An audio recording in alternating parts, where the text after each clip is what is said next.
Morning, YouTube. Frank with America Motors back here again.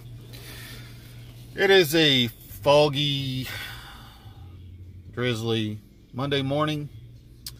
The wife is in Walmart. Phone. There you go.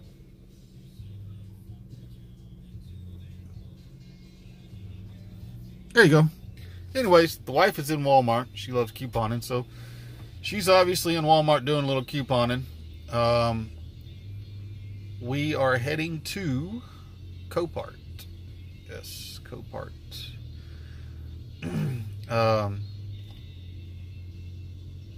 Yesterday, what I got accomplished, I completely detailed the Honda. All right, it's completely clean. It was filthy. The floors, the seats, the young girl who had it, she smoked in it, which, you know, whatever, but it was filthy. Cigarette ashes all over in the back and everything, and I brought it back to life. Going to clean the door panels and stuff and get all the, you know, old dirt stuff out of the cracks of the door panel grains in the vinyl, should I say.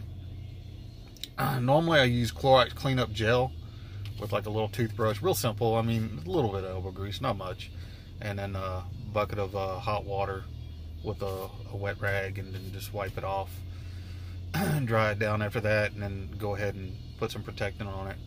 But I take it back to looking brand new. So even though I'm flipping the Honda,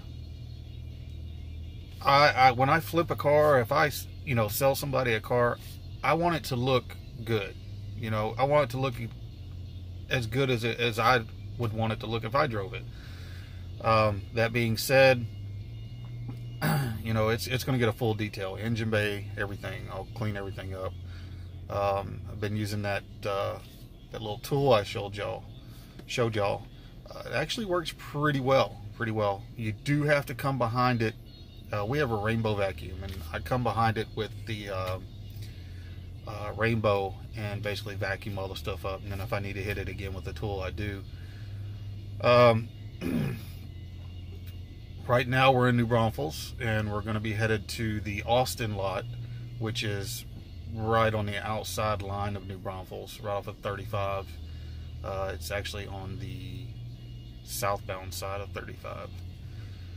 So anyways, once we get done with that one, we're going to go to San Antonio and look at that lot. There's only 3 lots I'm really interested in. Houston is about 3.5-4 hours from me.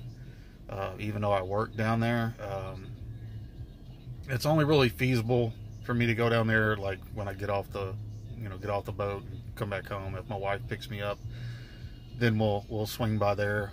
Last time we were there, which was about a month ago, I bid on a 2013 Ford F-150 crew cab 4-wheel drive, and the bad thing about it was it did have a lot of front end damage. Like the whole core support would have been, you know, cut out, because it didn't bolt in that truck. It had to be cut out. All the front end stuff, the radiator, all that stuff, would have had to been cut out and replaced. There wasn't any frame damage. The front tubes of the frame, where the bumper mounts are, the ends of them were bent a little bit. I mean, nothing major. I mean, it's something anybody can get a $128 frame machine from Amazon and straighten out, you know, real quick. It's not hard. Anyways, I bid $125 on that truck. Unfortunately, I didn't have my settings correct on my app, because I use the app, and it didn't notify me when I got outbid. It didn't email me either. I did have my email set, but I didn't have it set correctly, obviously. It didn't email me and notify me that, you know, I was outbid. The truck sold for $150. No, you know, pure sale, run and drove. It was a nice truck. It really was. Just a lot of people were afraid of the damage. I will give y'all some insight on Copart. Copart, I don't have a problem with Copart. You know, their business, they're doing their thing. I'm going to see if they'll let us record for the channel. But Copart's just like any other business, y'all. I mean, they got to make money somehow. Their forklift or their front end loader, their loader operators, they're all day long. Those guys don't stop. You know, I mean, I'm sure they don't make a ton of money, the drivers and stuff, but I mean, they work their butts off. Those guys are nonstop. And as long as you're not running around doing stupid stuff, you know, they'll help you out and everything. We were in Houston, and one of the drivers saw that, you know, we didn't know where we were going because we went to where we were told to go, and that's not where the vehicle that we were looking for was. So anyways, the driver pulls over, and he asked me and the wife, you know, he's like, hey, you know, what are y'all looking for? What's the lot number? So I gave him the lot number. He's like, let me go look for it. He actually went and got the vehicle from back in the storage area and brought it up to us. I mean, you know, you're not going to get that anywhere else. They're going to be like, oh yeah, it's back there. You'll just have to go find it. You know what I mean? So, but given that being said, Copart's a business just like anybody else. I mean, anytime you buy any kind of auction vehicle anywhere, it doesn't matter where you buy it from, they're going to have auction fees. Okay. Copart's no different. Copart doesn't set the prices on the vehicles. Copart is basically the middleman between you or a dealer and the seller.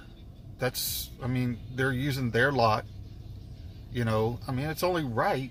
I mean, if somebody stored their vehicle on your property and said, hey, I'm going to sell my vehicle, but I need to put it on your property, wouldn't you want a little something out of it, you know? Just like a consignment lot. It's the same thing. I mean, it generally is. It's the same thing. On a consignment lot, I mean, you'll end up paying generally more on a consignment lot than you'll pay for a vehicle from Copart. So if you buy a vehicle on a consignment lot for 10 grand, you know, that person that owns the property that the vehicle's on is probably going to get, you know, $300 to $500 off that vehicle for having it there. That's, you know, that's going to be their cut. So, you know, put all that into perspective, and I see a lot of people trash talking Copart and this, that, and the other. It is what it is. You know, they use extended forks on wheel loaders, or front end loaders, should I say. They use extended forks. Some vehicles, yeah, it does damage the undercarriage, or it scrapes them. You know, it is what it is. As long as it's not severely bending stuff, I mean, who cares, you know? Scratches here and there, you're rebuilding the car anyways, you know? So, like I said, our plan is we're going to hit up the Austin lot, which is on the outside edge of New Braunfels. Then we're going to hit up San Antonio. There's a few trucks I'm interested in. We had bid on a 2015 Charger RT, originally a San Antonio car at the San Antonio lot. We had it at $525 as of last night, and then about midnight 30, 0030, somewhere around there, we got outbid, and now it's up to well over $1,000. We're kind of being cheapskates. Like I said, I'm just a regular working guy. I'm not rich. I don't have a lot of money. You know, I'm just like the rest of you, just trying to get by and make a few bucks here and there. You know, I love learning new stuff. I love challenging myself, just like with the, you know, the PDR, learning that so I can start doing that. And I'm not looking at, you know, making a huge bit of money off of everybody. You know, I'll do what everybody's charging $75 for, I'll do for 50, you know, or maybe even 40. I'm not looking to, yeah, it's, anyways, I'm not that type of guy. But, you know, I can legally in Texas sell 5 vehicles without having to have a dealer's license. My wife can sell 5 vehicles without having to have a dealer's license. In my name, you know, vehicles that are in my name. So, the Honda, I have the title signed to it and a bill of sale signed to it. So, you know, whoever buys it, it's already signed, ready to go. I'm debating on whether or not I'm even going to put a transmission in it, or if I'm just going to try to flip it like it is and, you know, obviously detail it, clean it, and all that good stuff. I'll take a drink, hold on. Texas, baby, got to have that sweet tea. Anyways, if any of you are in the Texas, Central Texas Hill Country area, and would like to meet up sometime, drop me your email. I'm always looking for a partner. And when I say partner, more along the lines of, we get a vehicle, we repair it. Whoever's got money in it, you get your money back, and basically the profits are split 50-50. So if that's something that interests you and you're in my area around the Canyon Lake, New Braunfels, San Marcos, San Antonio area, and that interests you, and it's something you want to do, I have 2.5 acres. So I've got a garage. It's not a big garage, but it'll hold, I can fit this Tahoe in here, the 07 Tahoe. It's a Regency conversion. It's got about 112,000 miles on it with the 5.3 and everything. But anyways, that's our only vehicle right now. So we're looking at getting a Charger to replace the one my wife had that we had to get rid of for personal reasons. Anyways, so like I said, if any of y'all are in my area and want to link up sometime and go to the auctions and collaborate on content or whatever, maybe even partner up, drop your email, give me a holler.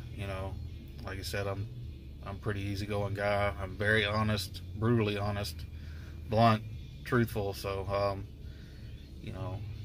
I'm just a hardworking guy, family guy, just like everybody else. I don't go out drinking, and I don't even drink at home. So I don't go party and stuff. I'm pretty much just a simple family man. We will see. We've got, I'll give you a list of some of the cars. Let's see, we're looking at a 2007 Chrysler 300 in San Antonio, 03 Ford F-150. It has the 4.6 with front end damage. That's a Super Crew. 2015 Mazda 3 Sport, and all these are in San Antonio also.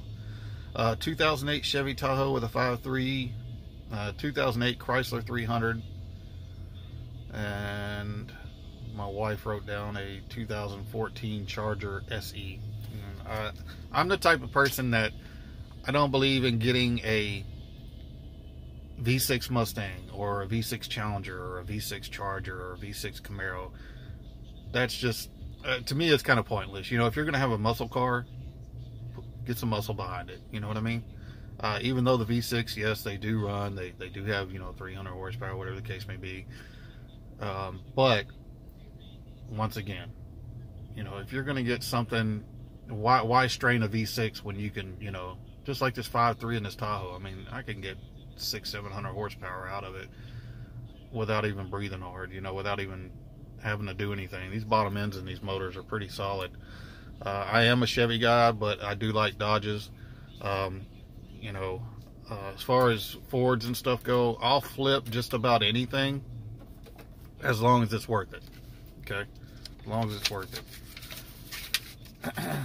In Austin, which is on the outside of New Braunfels, at that lot, we're looking for a 2014 Audi A6 Premium, a 2005 Acura TL, a 2010 Ram 1500 with the 5.7 Hemi, and a 2003 Ram 1500 ST with a 5.9.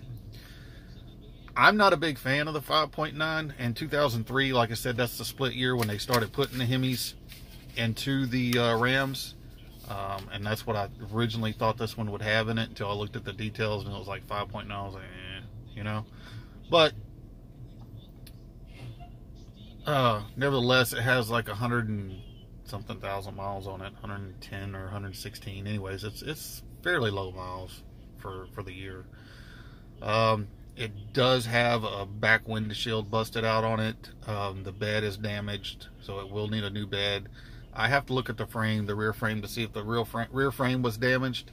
And if it was, how much is damaged. Also, the bed kind of got pushed into the back of the cab, which is what busted out the rear window. Sorry. And so on the back sides, two back sides of the cab, where the bed meets it, it actually dented that in pretty good. I can fix that. That's something I can, when I had the bed off, I can fix that. That's not a big deal. So Waco. Waco, they have a 2006 Charger RT with the Hemi, 2003 Ford F-150 Super Crew. This is a white one. The one in San Antonio is a red one. And a 2015 Ram 1500 SLT with a 5.7. Our price range is more or less under $600. The problem with Copart is, well, it's not Copart, but the problem with the bidders on Copart is a lot of these guys sit around and essentially what they do is they bid on anything and everything that comes across the internet. They jack up the prices, and it's ridiculous. There was a 98 Dodge Ram last month that I was bidding on. That truck sold for over $1,200, like $1,250, and you can't really, you're not really going to make a profit. It had 147,000 miles on it. A 98, you're just not going to make that much profit off of that. I wouldn't have bought it for that, because it needed, obviously it needed tires, tune up, a lot of cleaning. The body was in good shape except for the very front corner by the headlight of the passenger side fender, front fender. So, you could have fixed the fender or got a new fender. New fender is going to run you about $50 to $100 at junkyard, and then if you got to paint it, oh well. But like I said, it's, there just wasn't a lot of room there for profit, and everybody jacked the price up on it. So I figure somebody bought it as, a personal vehicle. It's amazing to see how crazy these people get bidding, and essentially they put the prices through the roof. It's ridiculous. Some of these people bid on these vehicles sight unseen, and it's like, really? Why? Why would you do that? Why would you bid on a salvage title vehicle that you've never laid eyes on and jack up the price so high where it's, unreal? I could understand if it was like 2015 and up, maybe in 14, 13, whatever, and, the damage isn't that severe, and, you can turn around and make a good profit off of it, even if you are not a dealer.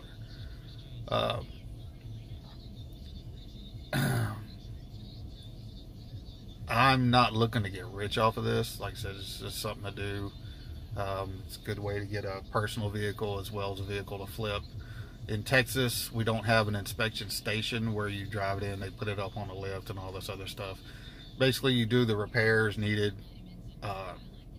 correct repairs, hopefully. I've seen some people in Texas area do some repairs on vehicles and turn around and try to sell them and stuff, and it was like, no. So, if you're going to flip one of these salvage vehicles, just think, would you feel safe with your own family in them? If you take a shortcut and you half-ass something, would you feel safe with your own family being in that vehicle? And that's what I look at. When I think about, okay, who's going to be buying this, you know what I mean? If I buy something for parts, obviously, I'm not going to try to flip it. I'm just going to use it for parts, and then later on I'll junk the rest of it at a salvage yard or, scrap metal yard or whatever. But I'm not looking to sit on vehicles and part them out. I don't have the time for that. Like I said, I'm gone for 14 days, home for 7, so I've got essentially 7 days. I can't be, on the internet and everything, parting out a vehicle and, chit-chat with people all day long about, what parts available and, setting up a time and, inconveniencing my wife. We're in Texas, so, obviously we carry. I'm not worried about that, but I just don't want, anybody and everybody, coming over, just like you wouldn't. You don't want anybody and everybody coming over your house, your property, and so forth, especially when you're not there, putting your family in danger, or, if your wife's the only one there, you won't put her in a bad spot. So she is still in Walmart. I like that Chevy truck, by the way. Anyways, she's still in Walmart, so I'm going to give her a ring in a few minutes, and I know this video is kind of long, just me jibber jabbering, but you know, it's content, just giving y'all a game plan. And hopefully Copart, I'm fixing to call them, but hopefully they will let us come in and record. So if they do, we will have more content uploaded for y'all today. It may be 1, 2, or 3 videos. Like I said, I'm recording from my phone, so I don't have the software and everything yet. I will eventually. Just bear with me, and I can cut out a lot of this chit chat. So please like, subscribe, share. Feel free to comment. Don't forget to hit the bell icon to get notified when new videos are uploaded. And hopefully I will see y'all again later on today when we get done at Copart. So y'all have a good day. This is Frank from America Motors in Texas once again. Peace out.